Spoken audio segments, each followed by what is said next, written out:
슬픔을 나누면 반이 되고 기쁨을 나누면 두 배가 된다고? 아니, 요즘 세상에선 슬픔을 나누면 약점이 되고 기쁨을 나누면 질투가 되는 게 현실이다. 평생 친구? 어차피 친구는 뭘 해도 그냥 친구일 뿐이다. 부모 자식, 형제지간, 하물며 부부관계 유지하기도 어려운데 무슨 남과 평생지기를 꿈꾸는가? 관계란 건 영원할 수 없다. 그래서 속 얘기를 말하고 뒤돌아서면 후회하고 눈물 흘리게 되는 일들이 생기는 거다. 사생활을 모두 털어놓으면 딱 그 순간만큼은 후련할 때도 많다. 근데 나중엔 꼭 후회한다. 친할수록 거리를 둬야 한다는 얘기가 여기서 나온 것이다. 아무리 친해도 솔직히 지금부터 말할 세 가지는 입 밖으로 꺼내서 좋을 게 없다. 일단 첫째, 자기 비밀을 꺼내면 나중에 약점 잡히게 된다. 속상한 마음에 슬픔을 털어놓게 됐다고? 딴 사람에게는 나의 슬픔이 오히려 위로가 된다. 내 비밀을 얘기하면 할수록 딴 사람 손에 더 많은 화살을 쥐어주게 되는 셈이다. 어느 순간에 이르면 그 화살은 나한테 돌아와 내 마음엔 비수가 꽂힌다. 특히 불행하고 일이 잘 안 풀리는 사람 앞에선 사정할 얘기는 하는 게 아니다. 어떻게 보면 진정한 친구라는 말 자체가 환상 아닐까? 내 기쁨을 함께 해주고 내 불행을 같이 아파해주는 건 오로지 가족뿐이라는 게 중년의 나이에는 꼭 와닿게 된다. 그리고 두 번째, 남의 말은 최대한 안 옮기는 게 좋다. 왜냐고?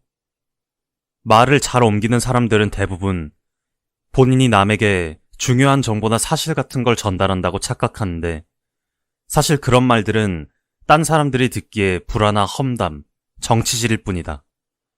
사람 사이에는 적당히 선을 긋는 말과 행동을 할 줄 알아야 한다. 인간관계라는 건 항상 이해관계가 얽혀있기 마련이니까. 말 옮기고 뒷담화하는 사람이 정말 무서운 건 이미 내 흉도 다른 사람에게 보고 있을 가능성이 매우 높다는 거다. 그래서 앞에서 남 욕하는 사람을 제일 경계해야 한다. 마지막 세 번째, 시도 때도 없이 자기 자랑해봤자 좋을 게 없다. 돈, 학벌, 인맥, 그리고 화려했던 과거는 자랑해봤자 질투만 사게 된다. 특히 돈 자랑은 본인이 여유가 있어도 감추고 상대방 소득에 맞춰 소통하는 게 관계가 오래 간다.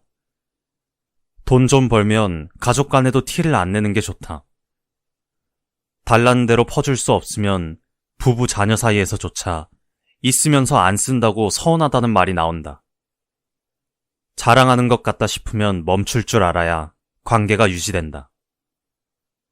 근데 이렇게 할 말 못할 말 다 가리다 보면 도대체 만날 수 있는 사람이 몇이나 있을까? 나이 50 넘은 중년에는 대체 어떤 관계를 맺고 어떻게 살아야 한단 말인가?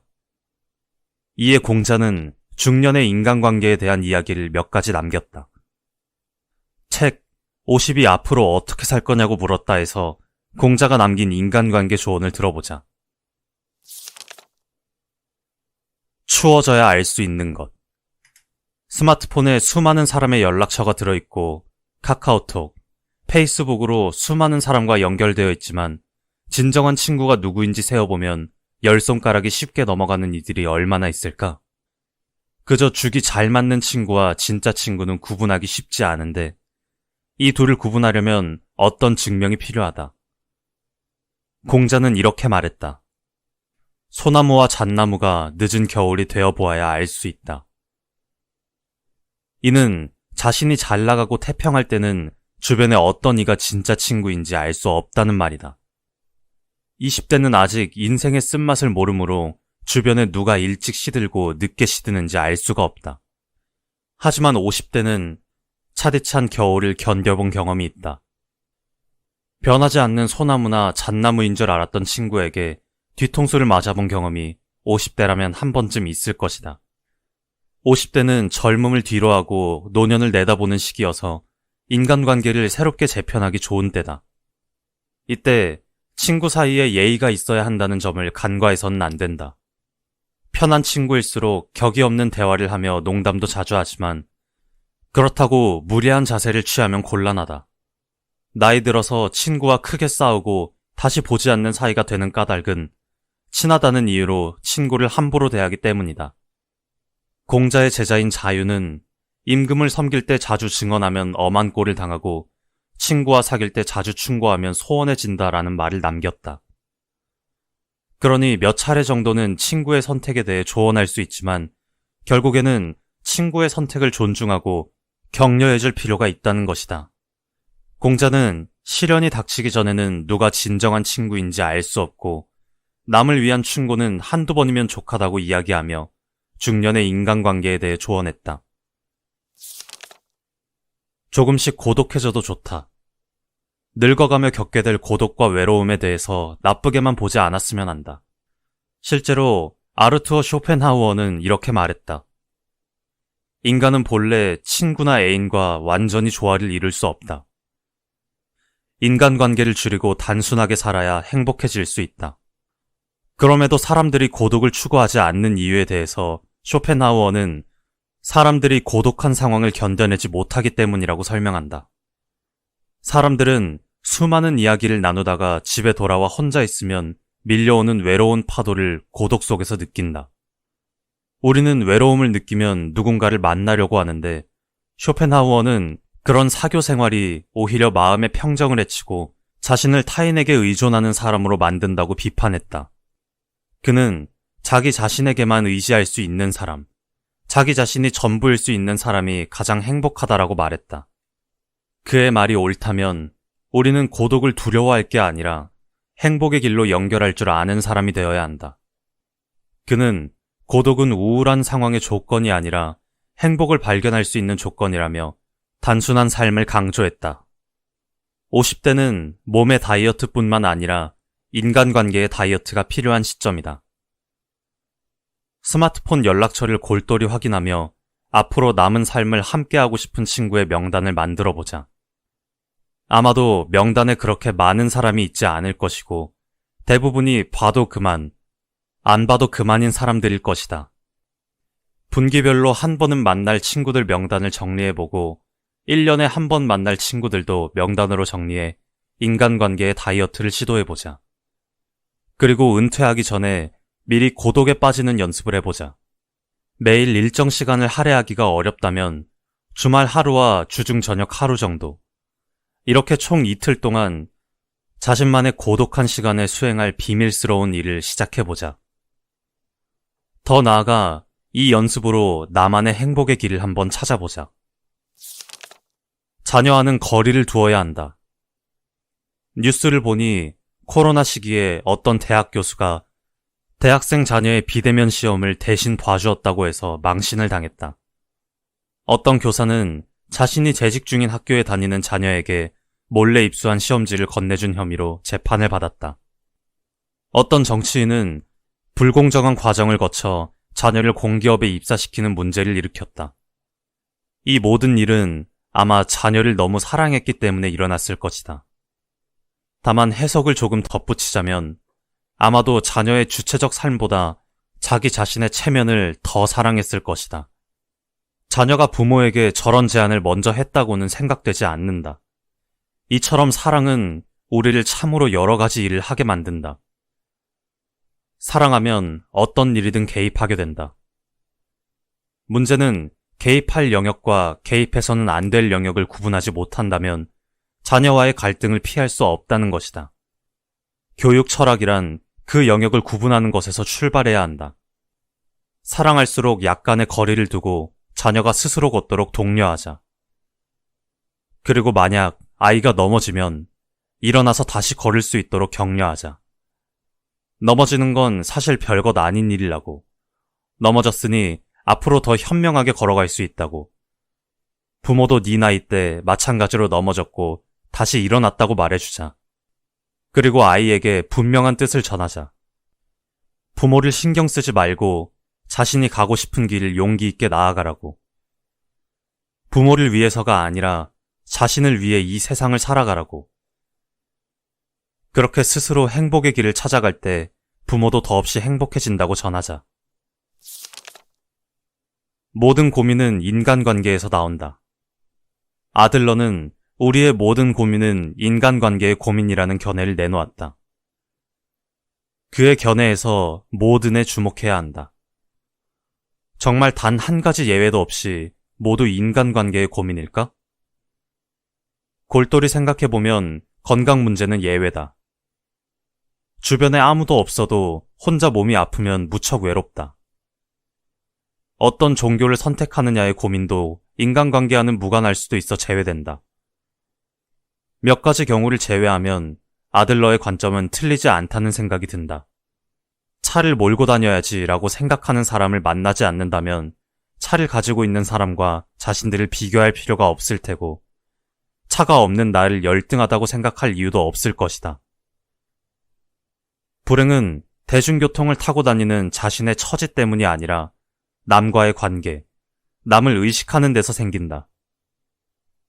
부정적으로만 보지 말고 관점을 바꾸면 인간관계에서 행복 또한 나올 수 있다. 생일을 축하해주고 크리스마스를 함께 즐기고 맛있는 요리를 함께 나누면 우리의 즐거움은 배가 된다. 행복과 불행의 갈림길에 서 있다면 어떤 인간관계를 맺는지가 중요할 수 있다. 그런데 친지, 학교 동기, 직장 동료 등 운명적으로 만나는 이들도 적지 않으므로 생각보다 인간관계에서 우리에게 주어진 선택의 폭이 넓지 않다. 따라서 중요한 것은 사람을 대하는 나의 태도라는 점을 알아야 한다.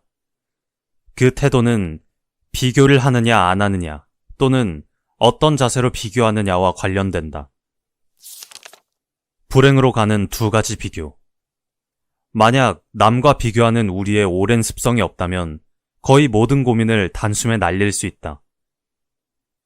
20대 후반도 느끼는 이 스트레스를 왜 50대가 느끼지 않겠는가?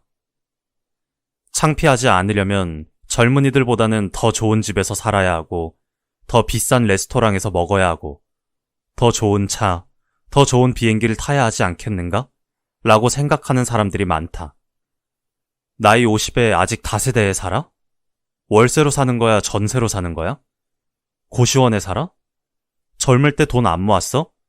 같은 무례한 말을 면전에 하는 사람은 없겠지만 이런 식으로 남을 비교하는 생각을 하는 사람은 꽤 있다. 하지만 어떤 지역에서 어떤 주거 형태로 살지는 각자의 여건에 따른 것일 뿐이다. 우리가 그렇게 살면 안 되는 필연적인 이유라는 건 없다. 그런데 우리는 열등감을 느끼고 그에 따라 무언가 인생을 잘못 살아온 것이 아닌가 하는 생각을 하게 된다. 과식이 만병의 원인이라면 비교는 모든 불행의 원인이다. 비교는 살아가는데 불필요한 우월감과 열등감이라는 정서를 동시에 낳는다. 사람의 욕망은 위를 향하고 우월감은 아래를 향한다.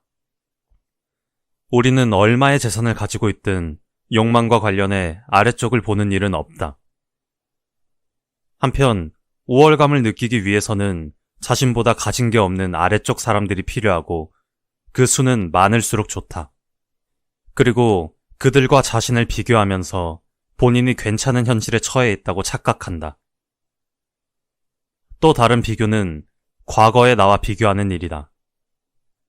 나이를 떠나 과거에 집착하거나 매몰되어 살아가는 사람들이 있는데 50대 이후에 가지는 이 태도는 특히 문제다. 보통 은퇴한 이후에 전직의 위치나 활동에 집착하는 사람이 많고 명함에 아예 전직을 적어놓고 다니는 사람도 있다. 과거에 나는 이러했으니까 어느 정도 인정해달라는 하소연이다. 이런 자세로 100세까지 살다가는 불행의 기간이 계속 늘어가는 결과를 낳는다. 조직 안에 속한 50대는 그 조직에서 가장 높은 연봉을 받는 나이고 그만큼 목소리에 권위가 있다. 그러나 은퇴를 하면 갑자기 사회에서 자신을 필요로 하는 곳이 없음을 알게 된다. 구직 활동을 해보면 최저임금을 받는 자리도 쉽게 얻지 못한다는 걸 인정하는데 오랜 시간이 들지 않는다.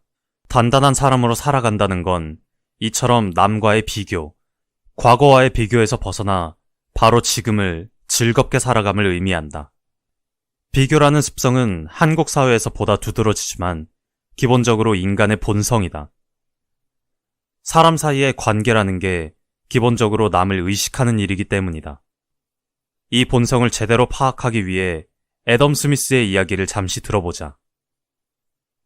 우리는 왜 부자가 되고 싶을까? 왜 이력을 쌓고 좋은 직장을 가지고 싶을까? 편안하고 안락한 삶을 살기 위해서? 스미스는 그 이유를 타인의 시선에서 찾는다. 우리는 남들의 인정을 받고 싶고 남들의 부러움을 사고 싶다. 스미스는 이를 허영심이라고 표현했다. 스미스가 제안한 대로 우리가 무인도에서 혼자 사는 경우를 가정해보자. 우리는 음식을 찾고 눈, 비와 추위 또는 더위를 피해 잘 곳을 찾거나 만들 것이다. 또 여가의 즐거움을 위해 몇 가지 취미를 즐기며 삶을 영위할 것이다. 하지만 굳이 어떤 브랜드가 박힌 가방이나 자동차를 가지려고 노력하지 않고 섬의 중앙에 거대한 닭장처럼 보이는 아파트를 짓고 그곳에서 살려고 애쓰지도 않을 것이다. 즉 스미스는 돈을 벌어 명품 가방을 들고 좋은 차를 몰고 비싼 아파트에서 살고자 하는 바람이 생기는 이유를 우리가 타인의 시선을 의식하기 때문이라고 설명한다. 그렇다면 허영심을 본성으로 가지는 우리가 행복해지려면 어떻게 해야 할까? 두 가지 방법을 설명하고자 한다. 첫째, 남과 비교하는 습성을 줄인다. 비교를 안 하기는 불가능하지만 의식적으로 노력해야 한다. 둘째, 누군가에게 부러움을 느낄 때 열등감이라는 부정적 정서를 키우지 말고 더 나은 자신을 위한 발전적 길을 향한다. 부러우면 지는 거야 라는 표현은 열등감 때문에 나온 말이다. 중요한 건 그 누군가의 위치가 아니라 자기가 가는 길에서 더 나은 위치다. 누군가가 부러울 때 그의 길을 보지 말고 자신의 길을 봐야 한다. 근데 비교를 줄이는 게 행복의 시작이라는 건 알겠는데 마음 한구석에 있는 걱정을 줄이려면 이번엔 또 어떻게 해야 할까? 이제부턴 책 필로소피 랩에서 걱정을 줄이는 법도 함께 배워보자. 우리가 하는 걱정 가운데 상당 부분은 머릿속의 걱정거리에 사로잡혀 있는 탓에 생겨난다. 집착하고 어쩔 줄 모르고 매달리고 최악의 상황을 상상할 때 우리 생각은 멋대로 부풀어서 다른 모든 것을 집어삼킨다. 다른 기분과 생각은 모두 밀려나고 밀려오는 부정적 사고가 그 자리를 채우는 것이다. 남아있던 이성적 희망이나 희미한 긍정적 목소리마저 급류에 휩쓸려 사라지고 만다. 이에 가장 위대한 스토아 철학자로 손꼽히는 마르쿠스 아우렐리우스는 이렇게 말한다. 당신의 걱정거리가 아무리 크다 해도 우주 전체, 영원한 시간에 비하면 작다는 사실을 알고 있는가? 거리를 두고 큰 관점에서 보면 모든 것이 극히 하찮아진다. 화가 난 상사가 보낸 이메일은 지금부터 170억 년 동안 변함없이 이곳에 있을 우주의 돌덩이에 아무런 영향도 미치지 못한다. 이렇게 자기 생각과 감정을 바라보는 방법을 현대 심리학자들은 거리두기라고 부른다. 그러므로 자기 생각에 숨이 막히거나 갇힌 기분이 든다면 위에서 내려다보는 스토아식 관점 또는 영혼의 관점을 시도해보는 건 어떨까? 아마도 당신의 고민은 생각보다 하찮게 느껴질 테고 그러다 보면 삶을 대하는 방식을 뜻대로 조절할 수 있게 될지도 모른다. 한편 철학자 소로는 몸과 마음의 회복을 위해 가장 좋은 방법이 바로 산책과 걷기라고 말했다. 당신을 회복시키는 것은 무엇인가? 모든 걱정과 집착, 불안과 두려움을 가볍게 해주는 것은? 누구나 좋은 방법 한두 가지쯤은 있겠지만 기분 좋은 산책만한 방법은 없을 것이다. 실제로 많은 철학자들은 산책을 사랑했다.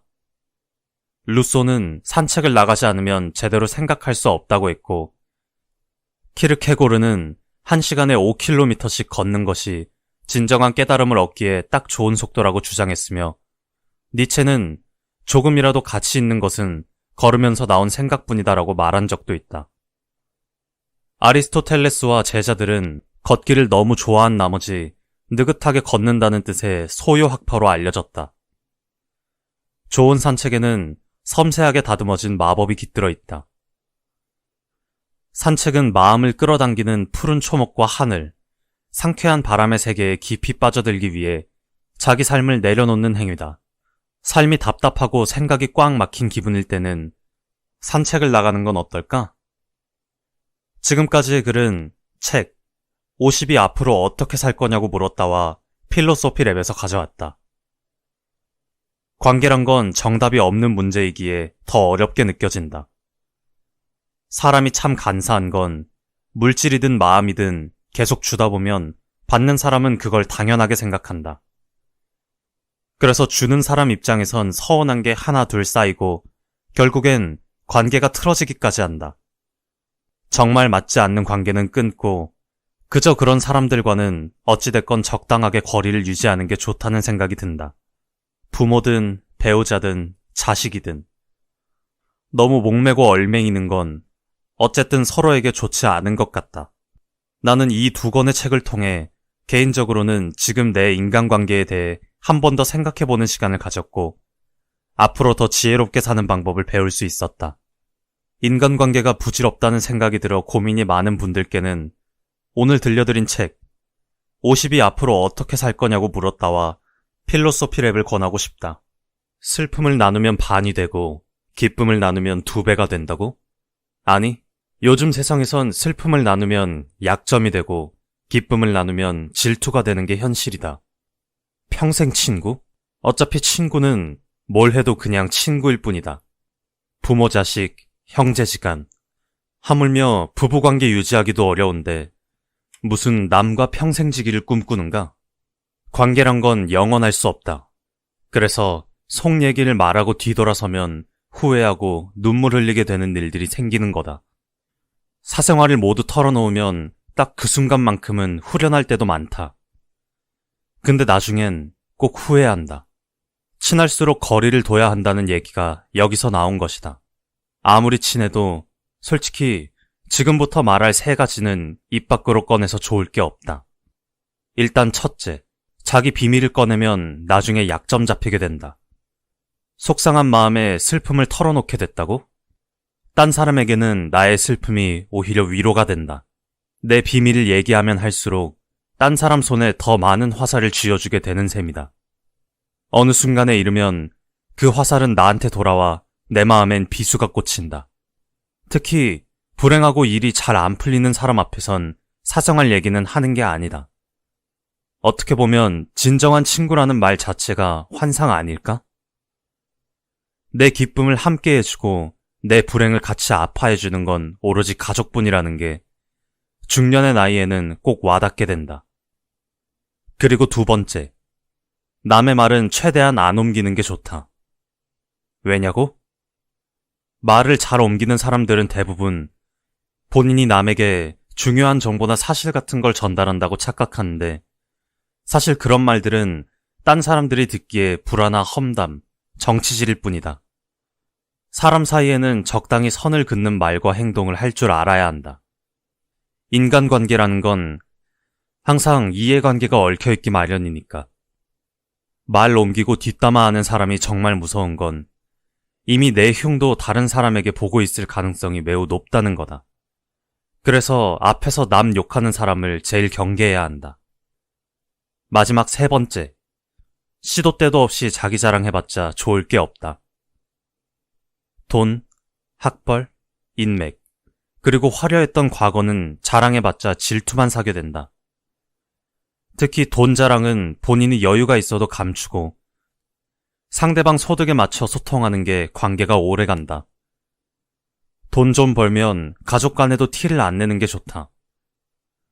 달라는 대로 퍼줄 수 없으면 부부 자녀 사이에서조차 있으면서 안 쓴다고 서운하다는 말이 나온다. 자랑하는 것 같다 싶으면 멈출 줄 알아야 관계가 유지된다. 근데 이렇게 할 말 못할 말 다 가리다 보면 도대체 만날 수 있는 사람이 몇이나 있을까? 나이 50 넘은 중년에는 대체 어떤 관계를 맺고 어떻게 살아야 한단 말인가? 이에 공자는 중년의 인간관계에 대한 이야기를 몇 가지 남겼다. 책 50이 앞으로 어떻게 살 거냐고 물었다 해서 공자가 남긴 인간관계 조언을 들어보자. 추워져야 알 수 있는 것. 스마트폰에 수많은 사람의 연락처가 들어있고 카카오톡, 페이스북으로 수많은 사람과 연결되어 있지만 진정한 친구가 누구인지 세어보면 10손가락이 쉽게 넘어가는 이들이 얼마나 있을까?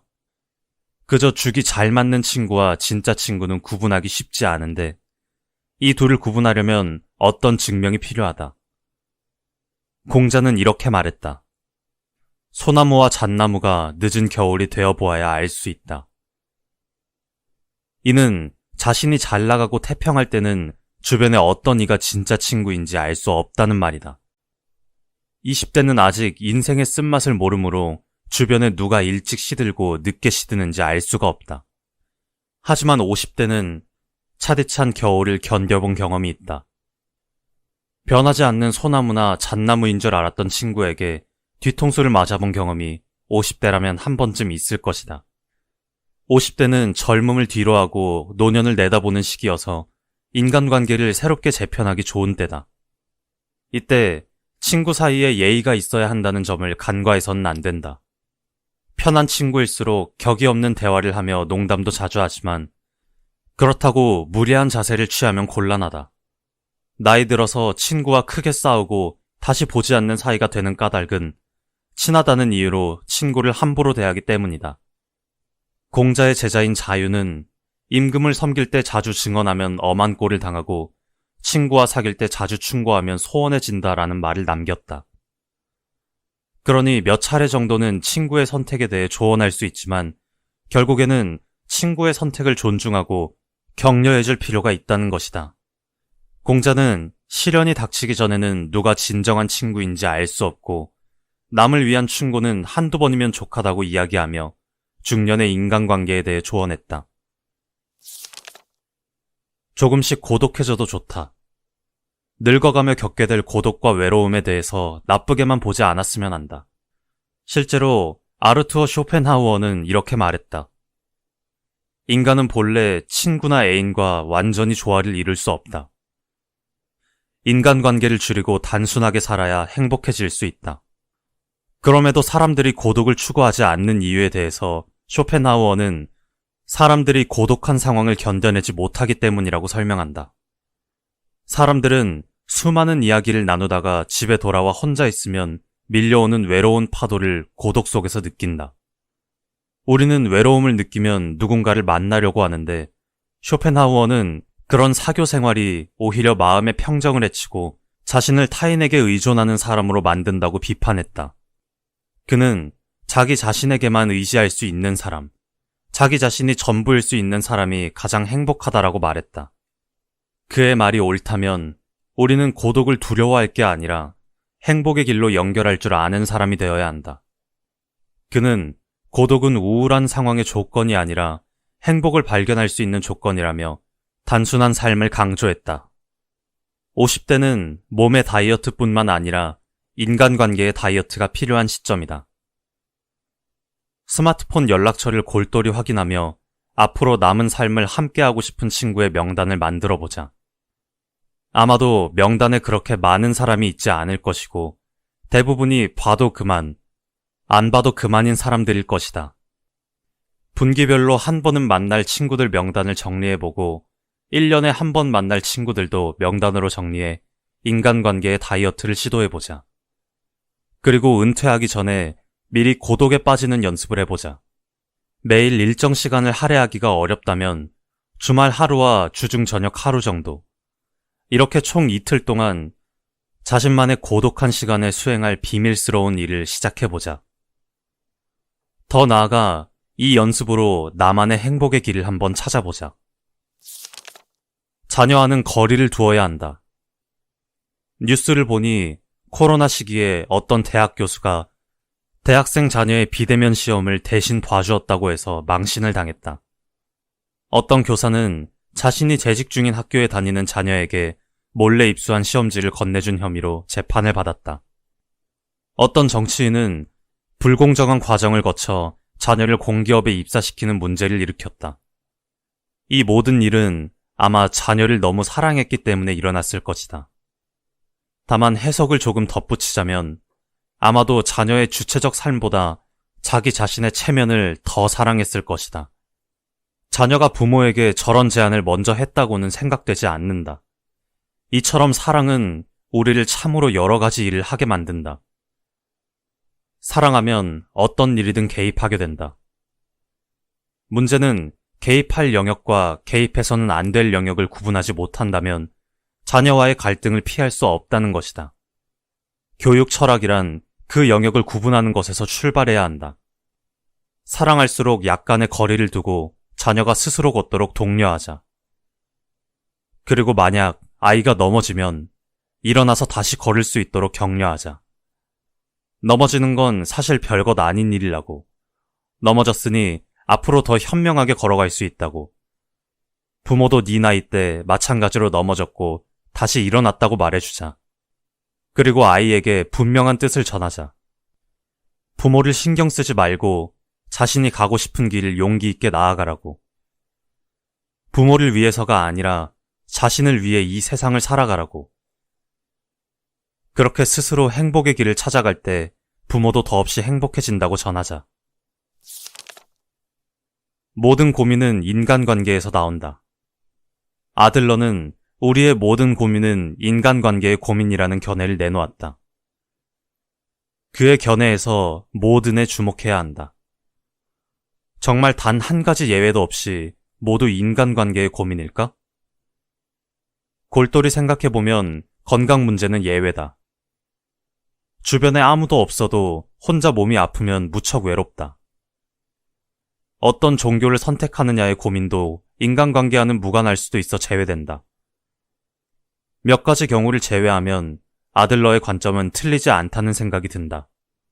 차를 몰고 다녀야지 라고 생각하는 사람을 만나지 않는다면 차를 가지고 있는 사람과 자신들을 비교할 필요가 없을 테고 차가 없는 나를 열등하다고 생각할 이유도 없을 것이다. 불행은 대중교통을 타고 다니는 자신의 처지 때문이 아니라 남과의 관계, 남을 의식하는 데서 생긴다. 부정적으로만 보지 말고 관점을 바꾸면 인간관계에서 행복 또한 나올 수 있다. 생일을 축하해주고 크리스마스를 함께 즐기고 맛있는 요리를 함께 나누면 우리의 즐거움은 배가 된다. 행복과 불행의 갈림길에 서 있다면 어떤 인간관계를 맺는지가 중요할 수 있다. 그런데 친지, 학교 동기, 직장 동료 등 운명적으로 만나는 이들도 적지 않으므로 생각보다 인간관계에서 우리에게 주어진 선택의 폭이 넓지 않다. 따라서 중요한 것은 사람을 대하는 나의 태도라는 점을 알아야 한다. 그 태도는 비교를 하느냐 안 하느냐 또는 어떤 자세로 비교하느냐와 관련된다. 불행으로 가는 두 가지 비교. 만약 남과 비교하는 우리의 오랜 습성이 없다면 거의 모든 고민을 단숨에 날릴 수 있다. 20대 후반도 느끼는 이 스트레스를 왜 50대가 느끼지 않겠는가? 창피하지 않으려면 젊은이들보다는 더 좋은 집에서 살아야 하고 더 비싼 레스토랑에서 먹어야 하고 더 좋은 차, 더 좋은 비행기를 타야 하지 않겠는가? 라고 생각하는 사람들이 많다. 나이 50에 아직 다세대에 살아? 월세로 사는 거야? 전세로 사는 거야? 고시원에 살아? 젊을 때 돈 안 모았어? 같은 무례한 말을 면전에 하는 사람은 없겠지만 이런 식으로 남을 비교하는 생각을 하는 사람은 꽤 있다. 하지만 어떤 지역에서 어떤 주거 형태로 살지는 각자의 여건에 따른 것일 뿐이다. 우리가 그렇게 살면 안 되는 필연적인 이유라는 건 없다. 그런데 우리는 열등감을 느끼고 그에 따라 무언가 인생을 잘못 살아온 것이 아닌가 하는 생각을 하게 된다.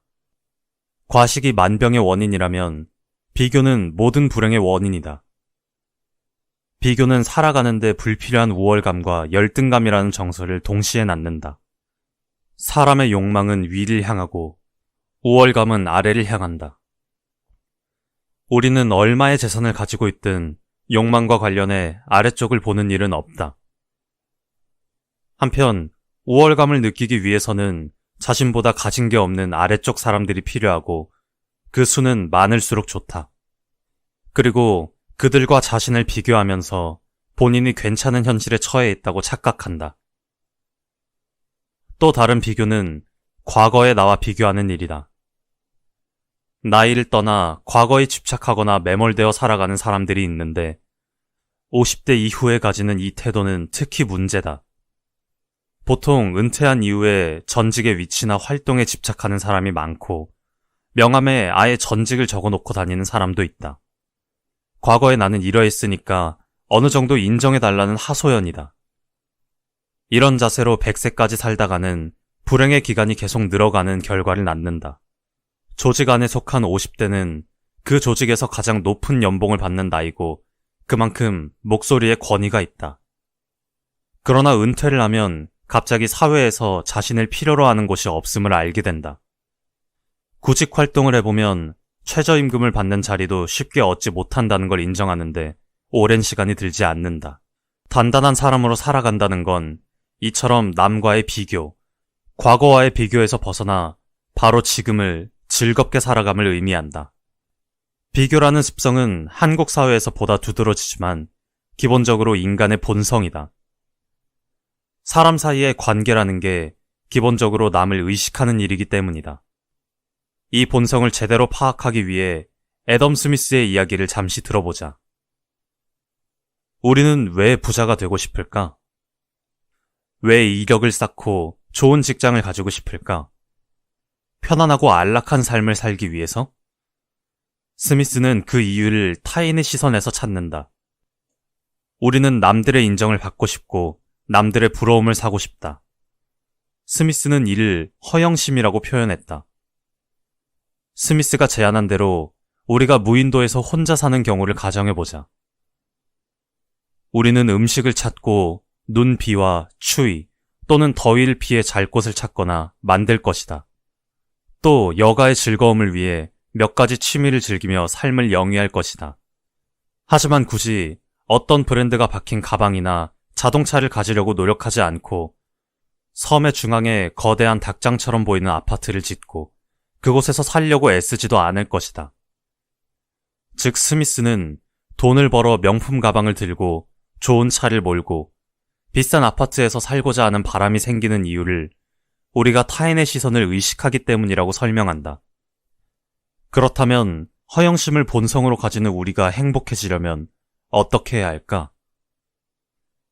두 가지 방법을 설명하고자 한다.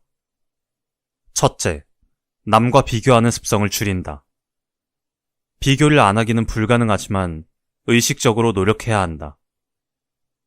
둘째, 누군가에게 부러움을 느낄 때 열등감이라는 부정적 정서를 키우지 말고 더 나은 자신을 위한 발전적 길을 향한다. 부러우면 지는 거야 라는 표현은 열등감 때문에 나온 말이다. 중요한 건 그 누군가의 위치가 아니라 자기가 가는 길에서 더 나은 위치다. 누군가가 부러울 때 그의 길을 보지 말고 자신의 길을 봐야 한다.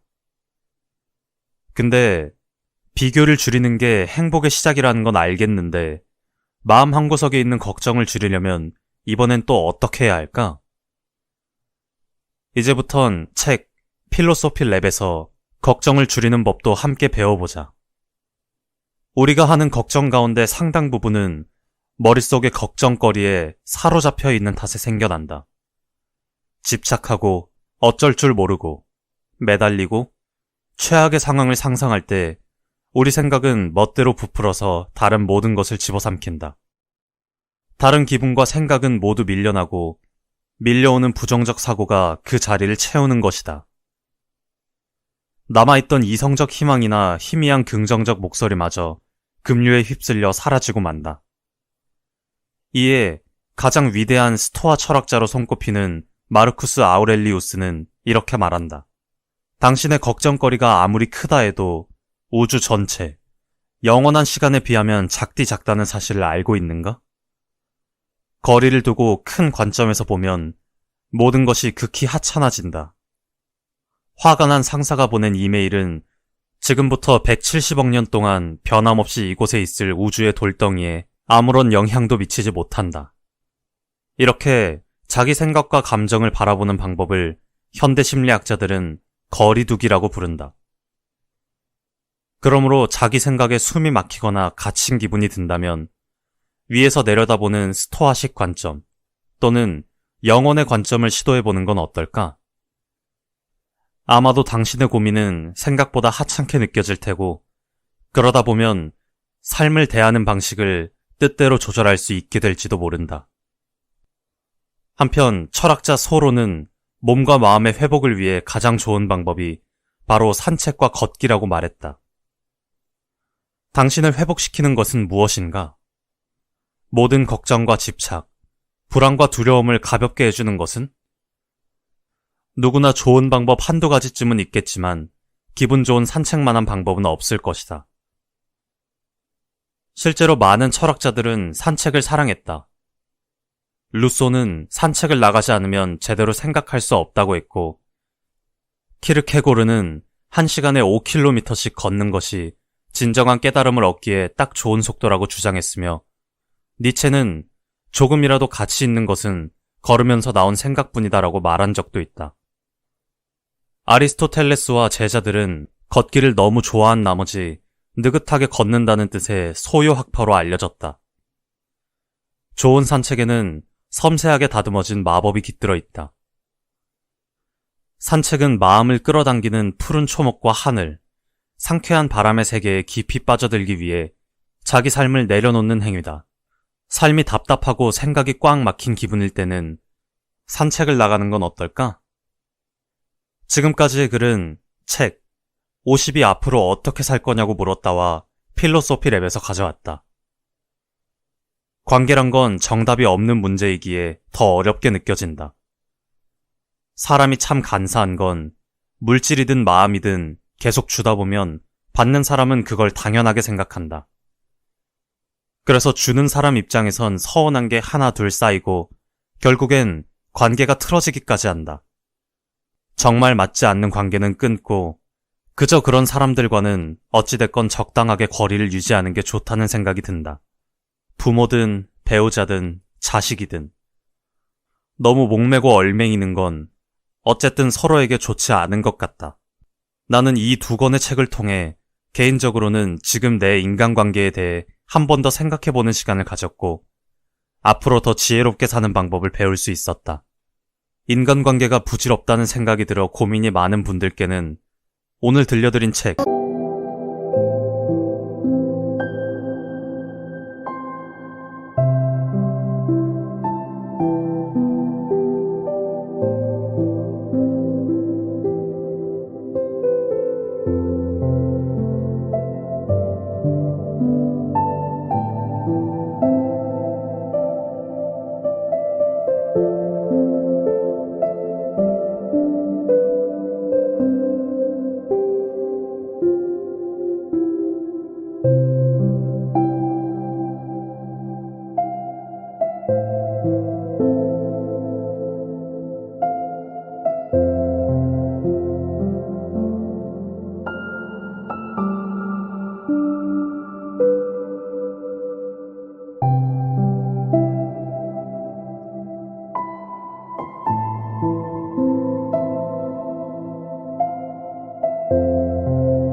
필로소피 랩을 권하고 싶다.